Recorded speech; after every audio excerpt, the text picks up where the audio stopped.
Un cordial saludo, iglesia. Me alegra saludarles en esta oportunidad. Quiero continuar con el tema de las bienaventuranzas. Hace 8 días el pastor comenzó con todo lo que es el Sermón del Monte y aquella enseñanza que nuestro Señor Jesús nos vino a dar aquí en la tierra. Oremos antes de comenzar y le pido que allí usted en su casa tome reverencia y hagamos una oración para iniciar. Padre Santo, te damos gracias por este momento que nos permites compartir de tu palabra, por este tiempo en el cual podemos hablar de aquello que tú nos has preparado, que es ese alimento espiritual y es tu palabra, Señor. Hoy oramos pidiéndote sabiduría, pidiéndote revelación, pidiéndote tu guianza para poder entenderla y aplicarla en nuestras vidas. Te bendecimos y te invitamos, Señor, a que estés con nosotros en este tiempo y que habites en cada uno de nuestros hogares. En el nombre poderoso de tu Hijo amado Jesús, te agradecemos y te pedimos que seas tú guiándonos en cada paso que damos en el nombre de Jesús. Amén. Y bien, la idea entonces es continuar con Mateo 5.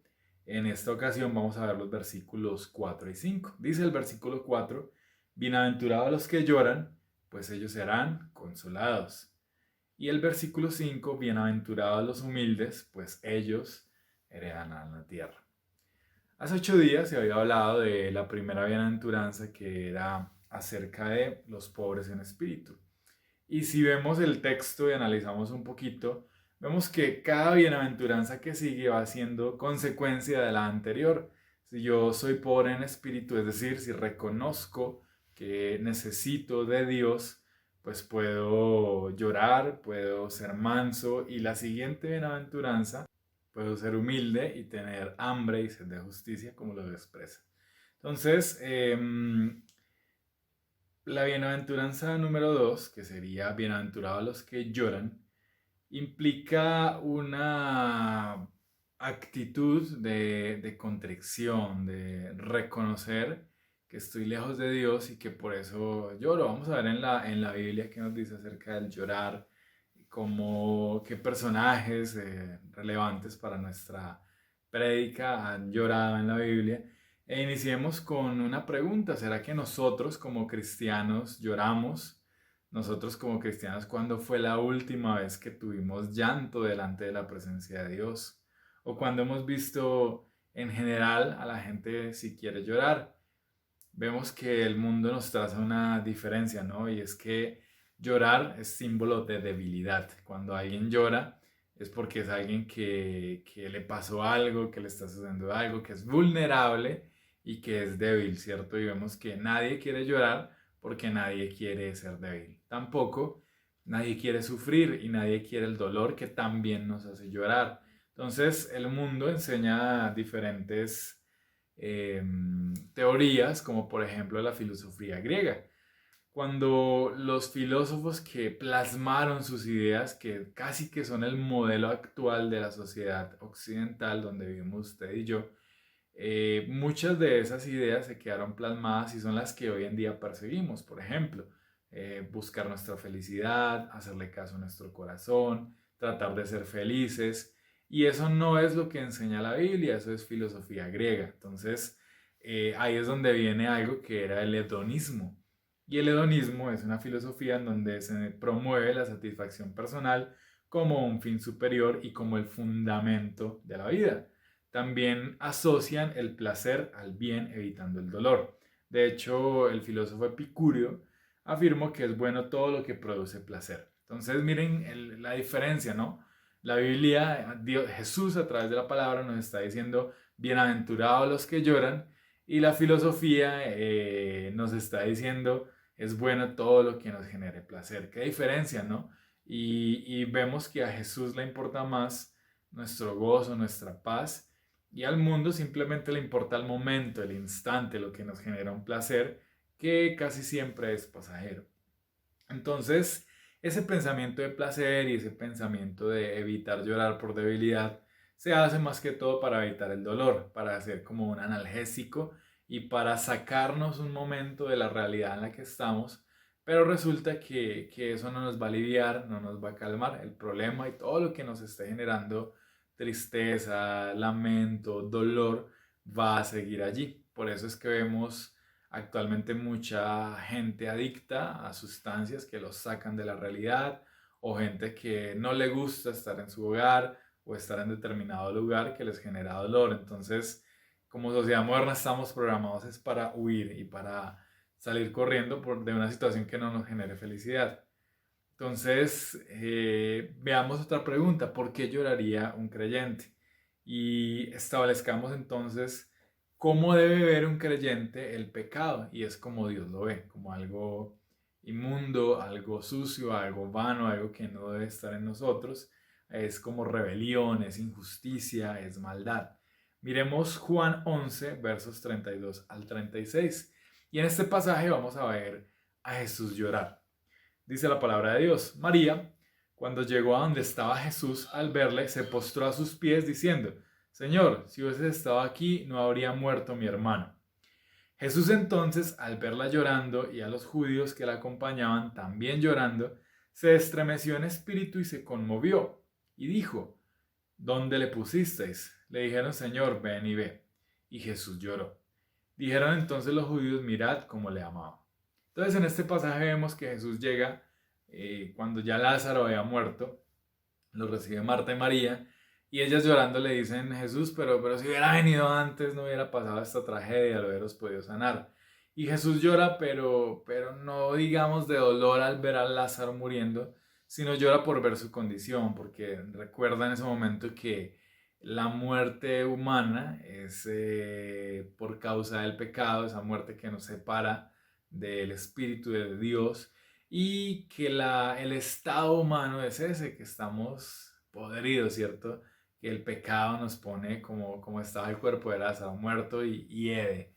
Entonces Jesús se compadece de ellos y es cuando resucita a Lázaro y vemos que él lloraba por la separación que existe entre el hombre y Dios, porque la condición de muerto de Lázaro físicamente representa esa separación bueno, el llanto de Jesús es por esa separación que le recuerda la muerte de Lázaro. Y en segundo lugar, vemos a Jesús también llorando en otra situación y es cuando ve a Jerusalén. Dice Lucas 19, 41, 42. Cuando llegó cerca de la ciudad al verla, lloró sobre ella, diciendo, oh, si también tú conocieses a lo menos en este tu día lo que es para tu paz, mas ahora está encubierto de tus ojos. Entonces Jesús llora porque toda la ciudad desconoce a Jesús, desconoce que Él es el rey de esa ciudad, que es el pueblo escogido por Dios y que Jesús era la encarnación de Dios enviada para cambiarlos, pero la ciudad lo desconoce y lo rechaza y no le conoció. Y a Jesús le duele eso, le duele que como pueblo Jerusalén estuviera alejado de nosotros. Yo digo que hoy en día a Dios también le duele eso, que como cristianos nos alejemos de Él, que como cristianos nos separemos y no reconozcamos su poder y su bendición en nuestras vidas y que es el tiempo de la visitación de Dios. Dice en Apocalipsis que Él está a la puerta llamando, esperando a que nosotros atendamos su llamado y a Él le duele, me imagino yo, que seamos indolentes ante ese llamado de Dios y que no lo atendamos y que prefiramos ocuparnos en nuestras cosas y hacer lo que parece que nos importa más en el mundo. Entonces, dice Lucas 13:14, Jerusalén que matas a los profetas y apedreas a los que te son enviados. ¿Cuántas veces quise reunir a tus hijos como la gallina reúne bajo sus alas a los pollitos y tú no quisiste? Es la palabra de Dios diciéndoles, yo quería hacer el bien por Jerusalén, pero ustedes simplemente rechazaron todas las personas que yo envié para llevar mi mensaje. Entonces es esa situación la que a Jesús le causa dolor y hace que él llore con esa ceguera espiritual del pueblo, llora con el rechazo y con la oportunidad que pasa de que Jesús estaba allí tocando, estaba la presencia de Dios manifestada, Dios hecho carne, y ellos simplemente lo dejaron pasar por no ver, por no tener sus sentidos espirituales abiertos. Entonces, como seguidores de Jesús y como cristianos, debemos reconocer que estamos alejados de Dios, que como dice Romanos 3:23, hemos pecado y destituidos estamos de su presencia. Entonces, al poder reconocer eso y acercarnos a Dios, lloramos, ¿cierto? Lo primero que viene a nuestra mente y a nuestro ser es esa contrición que nos hace llorar ante la presencia de Dios porque le fallamos. Pero el amor de Dios es grande, ¿no? Y miren que la bienaventuranza no viene sola, sino que dice, bienaventurados los que lloran, porque recibirán consolación. Y justo después de haber llorado es que Dios actúa, consuela, nos perdona. Y ese consuelo que viene del perdón de Dios es mucho más grande que el dolor que nos causa el pecado. Y es donde se manifiesta la bondad de Dios. Vemos que hay dos ejemplos adicionales de personajes en la Biblia que lloran. Por ejemplo, Pablo en Romanos 7:18 nos revela los estragos que causaba el pecado en el hombre, ¿no? Dice el versículo 18, y yo sé que en mí, esto es en mi carne, no mora el bien, porque el querer el bien está en mí, pero no el hacerlo, ¿cierto? Hay como una contradicción, bueno, dos fuerzas luchando a su interior, que es el bien que él quiere hacer y su carne que no quiere hacer el bien. Dice el versículo 19, porque no hago el bien que quiero, sino el mal que no quiero. Eso hago. Y si hago lo que no quiero, ya no lo hago yo, sino el pecado que mora en mí. Así que queriendo yo hacer el bien, hallo esta ley, que el mal está en mí, porque según el hombre interior me deleito en la ley de Dios. Pero veo otra ley en mis miembros, que se revela contra la ley en mi mente y que me lleva cautivo a la ley del pecado que está en mis miembros. Entonces, suena como un trabalengua, ¿cierto? Pero es Pablo explicándonos que el pecado se apodera de nosotros tanto y se arraigó tanto desde que el hombre pecó por primera vez, que ahora que estamos bajo la gracia, aún así tendemos hacia el mal y nuestra naturaleza tiende hacia el pecado. El pecado se insertó tan profundo en el hombre que siempre vamos a tener esa tendencia a la maldad. Entonces, ¿qué exclama Pablo? Miserable de mí en el verso 24. ¿Quién me librará de este cuerpo de muerte? Entonces, tremendo, ¿no? Porque él se lamenta que el pecado que mora en nosotros no nos deja avanzar y no nos deja, y a pesar de que tenemos la mejor intención y queremos hacer el bien y empezamos a caminar con Dios, aún así esta naturaleza pecaminosa que cargamos nos continúa llevando al mal. Y siempre va a estar esa batalla, ¿cierto? Lo mismo pasaba con Isaías. Isaías 6:5 dice la palabra de Dios, entonces dije, ay de mí que soy muerto, porque siendo hombre inmundo de labios y habitando en medio de pueblo que tiene labios inmundos, han visto mis ojos al Rey, Jehová de los ejércitos. Entonces, en ambos casos, la persona que estaba allí hablando se lamenta porque se da cuenta de una naturaleza que es pecaminosa y se da cuenta, en el caso de Isaías, de labios inmundos, en el caso de Pablo, de una naturaleza pecaminosa que nos lleva siempre al mal, y se lamentan y lloran y dicen, ay de mí, o miserable de mí, porque tenemos asociado a nosotros siempre ese pecado. Pero miren que Dios es fiel y a pesar de que ellos se lamentan, viene justo después la consolación. En Isaías, el versículo 6, dice, y voló hacia mí uno de los serafines, teniendo en su mano un carbón encendido, tomado del altar con unas tenazas, y tocando con él sobre mi boca, dijo, he aquí que esto tocó tus labios, y es quitada tu culpa y limpio tu pecado. Entonces, qué promesa tan bonita, ¿no? Miren que apenas Isaías decía, miserable de mí, pobre de mí que tengo estos labios inmundos, viene la manifestación de Dios en su perdón y lo consuela. Y yo creo que es mucho mayor el sentimiento de gozo que le da a Isaías el consuelo del perdón divino que lo que sentía por haber pecado. Lo mismo pasa con Pablo. Si vemos el versículo 25 de Romanos 7, después de habernos dicho que él que era miserable de mí por tener esta naturaleza pecaminosa y que quién me iba a librar de este cuerpo de muerte, reconoce la acción de Dios y dice el verso 25, gracias doy a Dios por Jesucristo Señor nuestro. Así que yo mismo con la mente sirvo a la ley de Dios, más con la carne a la ley del pecado. Entonces miren que él ya reconoce que hay una libertad y que con mi mente, que es donde tomo las decisiones, ya sirvo esa la ley de Dios y que ya vino la respuesta de Dios y esa consolación en donde Él encuentra que tiene una alternativa y que es libre a través de lo que hizo Dios. Entonces, el perdón que llega a nuestras vidas nos trae esa consolación y nos da la certeza de que somos salvos, de que Cristo se nos revela, en la cruz se nos revela, sabemos que Jesús fue el que pagó por nuestros pecados y cuando recibimos a Jesús y lloramos, viene esa consolación y tenemos dos certezas, ¿no? Primero, que hemos sido perdonados y segundo, que somos salvos.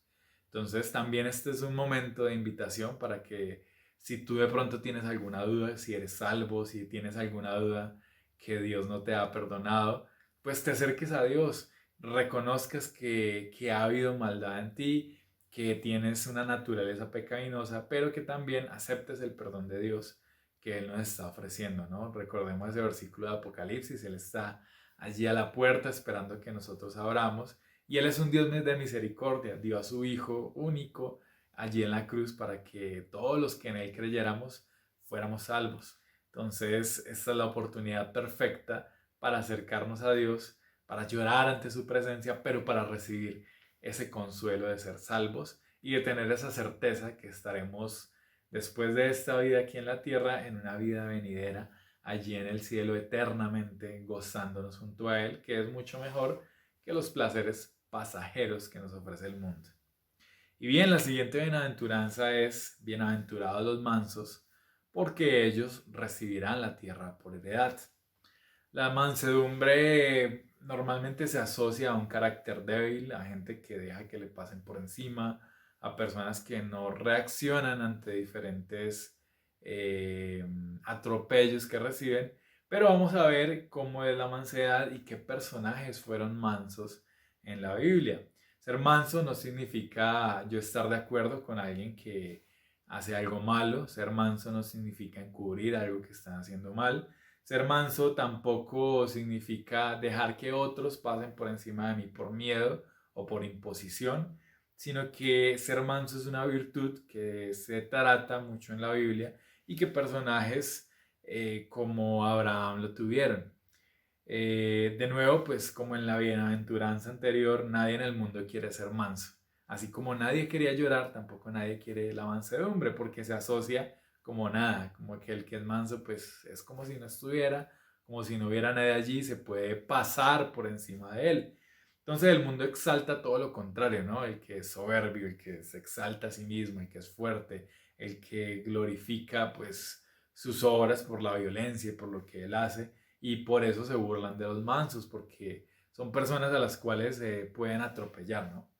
Pero alguien manso es una persona que puede ser alguien también fuerte, no necesariamente tiene que ser débil para ser manso. Alguien manso también es alguien con convicciones firmes, con un carácter seguro, con un carácter hasta guerrero. No necesariamente tiene que ser alguien que se deja que todo el mundo le pase por encima y que no pelea nada y que no hace nada, porque la mansedumbre, como lo decía hace un momento, es una virtud y es la virtud de poder obedecer a Dios y atender su palabra. Entonces, vemos a Moisés que la misma Biblia nos dice que no había hombre tan manso como él en todo el pueblo de Israel. Y Moisés no era el más pequeño de los pequeñitos de por allá en la tribu, no.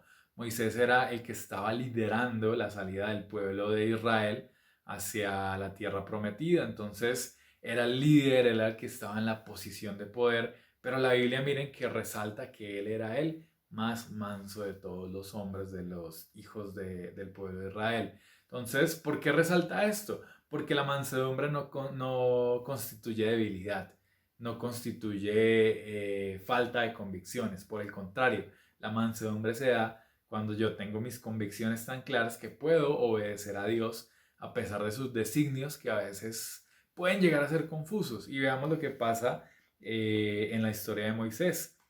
La mansedumbre la resaltan en un pasaje donde se habla de sus hermanos, de Aarón y María.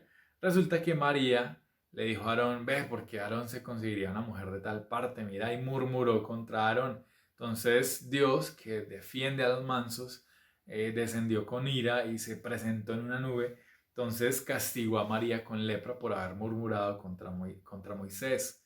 Moisés tranquilamente podía haber dicho, sí, se lo merece y tome por haber hablado contra mí, y muy bueno por haberse puesto a murmurar y tratar de poner a Aarón en contra mía por lo que estaba haciendo. Pero la actitud de Moisés fue muy diferente. Lo que él hizo fue arrodillarse y pedirle a Dios que tuviera misericordia, y Dios tuvo misericordia y le quitó la lepra con la cual la había castigado. Entonces miren que es una actitud de mansedumbre. A pesar de que estaban hablando de Moisés, él perdona y él sigue los designios de Dios.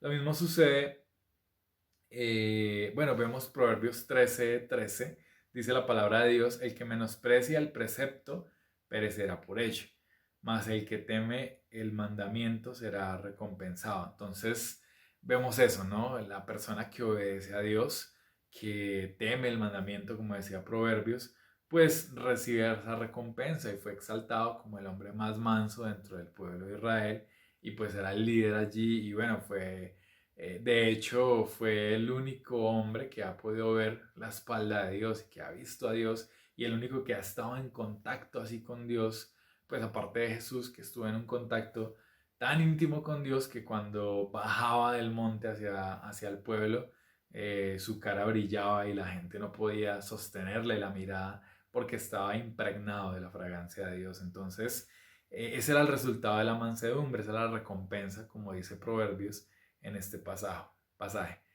Y asimismo tenemos casos como el de Abraham, que obedeció a Dios cuando fue a sacrificar a su hijo Isaac, pero Dios estaba probando su fe y él tuvo mansedumbre. Él tampoco era una pobre persona parecida, él era un terrateniente grande, él tenía muchas riquezas, muchos criados, y aún así aplicó mansedumbre y decidió obedecer a Dios por esa mansedumbre, yendo a sacrificar a su hijo, que era la promesa, pero recibiendo de nuevo esa promesa de que sería padre de naciones y exaltado por su fe en la palabra.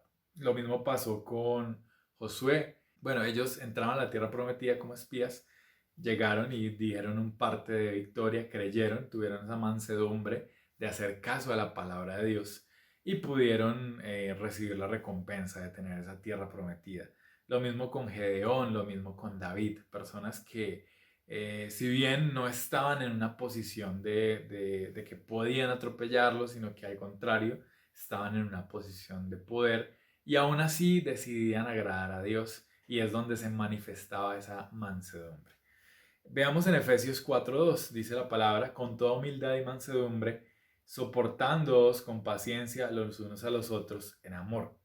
¿Esto por qué? Porque una persona mansa puede resolver sus problemas sin comprometer sus principios ni regalarle nada al enemigo. De la misma forma, la mansedumbre está relacionada con la sabiduría, y estas dos ayudan a la unidad del cuerpo de Cristo, como lo acabamos de leer. Entonces dice la palabra de Dios: soportémonos en paciencia, con toda humildad y con toda mansedumbre. Miren que están muy ligados estas dos cosas, la humildad y la mansedumbre. Lo mismo en Santiago 3, versículo 13, dice la palabra de Dios: ¿quién es sabio y entendido entre vosotros? Muestre por la buena conducta sus obras en sabia mansedumbre. Entonces, de nuevo, la mansedumbre es como hermana de la sabiduría, están muy estrechas. Cuando una persona es sabia, es capaz de andar en mansedumbre, de obedecer a Dios, de controlar su carácter y de controlar quién es, pero siempre y cuando se respete ese límite, ¿no? No negocio mis principios, no cambio las cosas que deben ser, ni mucho menos cambio las cosas de Dios por lo que el mundo me venga a ofrecer. Esa es la mansedumbre bíblica. Y la recompensa de las personas mansas es ser dueños de la tierra. La tierra es una de las posesiones más preciadas.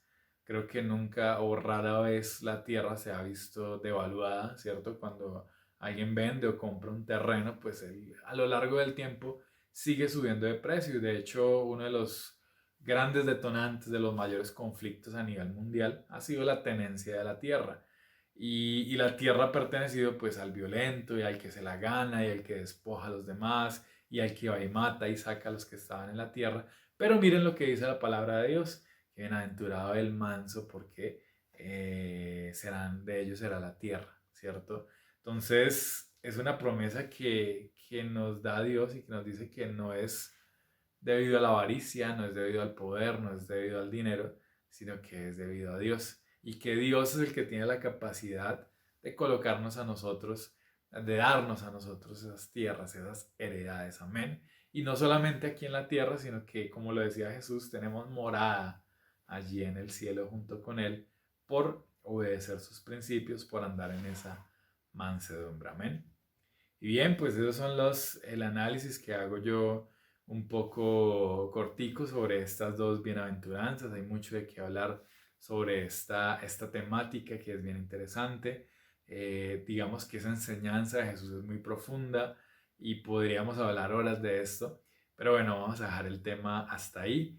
Espero que hayamos entendido un poco más las bendiciones de obedecer a Dios y lo que son estas bienaventuranzas, ¿no? 7 veces alegres, 7 veces felices. Y lo que yo quiero resaltar sobre todo es eso, ese cambio de mentalidad, de que nosotros no pertenecemos a un reino terrenal donde se hace lo que, como hablábamos hace un segundo, los filósofos hablaban y decían de seguir nuestra propia felicidad, de guiarnos por lo que nos genere placer, sino todo lo contrario. Vamos con unos principios de reino, en donde obedecemos lo que Dios nos ha mandado, en donde creemos en su palabra y donde nuestros moral y nuestros valores son superiores y nos llevan a una convivencia y a vivir no en felicidad y no buscando una alegría, sino en gozo, en paz, en armonía, en todo lo que constituye el fruto del Espíritu Santo. Amén. Entonces quiero terminar con una oración. Padre, te damos gracias porque tú eres claro en tu palabra cuando dices que somos 7 veces felices, cuando lloramos, cuando nos acercamos a ti, reconocemos nuestro pecado y cuando reconocemos que te necesitamos. Y hoy te pedimos que tú te acerques a nosotros, que tú perdones nuestros pecados, que tú limpies y laves nuestras maldades, nuestras iniquidades y nos ayudes a acercarnos a ti. Hoy te pedimos, Señor, que hagas nuestros corazones sensibles y capaces de ser esos corazones que lloran y que se derraman ante tu presencia, que se derraman reconociendo que tú eres Dios y que nosotros te hemos fallado y que constantemente lo hacemos, pero que aún así tu misericordia es grande y tu perdón viene y nos toma y es capaz de limpiar todos esos pecados y que vendrá tu consolación después de ese llanto que tenemos. Asimismo, Señor, oramos para que tú nos hagas humildes, nos hagas mansos, para que tú nos enseñes esa mansedumbre de la cual ahora tu palabra y que podamos andar en humildad, andar en mansedumbre, que podamos entender que esa humildad no es ser atropellados por el mundo, no es negociar nuestros principios, sino todo lo contrario, es tener claro quiénes somos en ti, es tener claro nuestra identidad como hijos de Dios y es poder tener la capacidad de obedecerte y de seguir tus preceptos y de hacerte caso incluso aun cuando no entendemos para qué tú nos has ordenado algo o para qué sucede algo en nuestras vidas. Yo te pido, Señor, que tú nos ayudes a ser mansos, a ser humildes y que podamos más que todo agradarte, que sea tu presencia la que venga a nuestras casas, a nuestras vidas y podamos agradarte y cumplir con todo lo que tú nos has mandado allí en la palabra. Te damos muchas gracias, Señor. Colocamos el tiempo en tus manos y te pedimos que tú nos des la sabiduría y la inteligencia para poder aplicar todo esto que estamos aprendiendo día a día y que esa palabra de su fruto al 30, 60 y al 100 por uno, como lo dice tu palabra en el nombre de Jesús. Amén. Iglesia, un saludo, Dios les bendiga grandemente y bueno, dentro de 8 días continuaremos con estas enseñanzas. Chivito.